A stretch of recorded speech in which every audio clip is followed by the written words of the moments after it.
আমরা যখন ওষুধের দোকান থেকে কোনো অ্যান্টিবায়োটিক বা কড়া কোনো ওষুধ কিনি, তখন খেয়াল করলে দেখবেন পাতার পিছনে একটি লম্বা লাল দাগ থাকে। আপনি কি জানেন এই লাল দাগটি আপনার জীবন বাঁচানোর জন্যই দেওয়া হয়?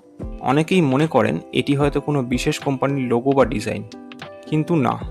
Indian drugs and cosmetics rules অনুযায়ী এটি একটি অত্যন্ত গুরুত্বপূর্ণ সংকেত। এর মানে হলো এই ওষুধটি আপনি ডাক্তারের প্রেসক্রিপশন ছাড়া কিনতে পারবেন না, এবং ফার্মাসিস্টও এটি বৈধ প্রেসক্রিপশন ছাড়া বিক্রিও করতে পারবেন না। সাধারণত কড়া অ্যান্টিবায়োটিক বা যে ওষুধগুলো যথেচ্ছ ব্যবহারে শরীরে মারাত্মক ক্ষতি হতে পারে, সেইগুলিতে এই লাল রঙের দাগটা দেওয়া থাকে। আমরা অনেকেই সামান্য সর্দি জ্বর হলে দোকানে গিয়ে অ্যান্টিবায়োটিক খুঁজি, যা শরীরে ইমিউনিটি বা রোগ প্রতিরোধের ক্ষমতা কমিয়ে দেয়। এই সমস্যা রুখতেই স্বাস্থ্য মন্ত্রণালয় এই লাল দাগের নিয়মটি করেছে। তাই মনে রাখবেন, লাল দাগ মানেই সতর্কবার্তা।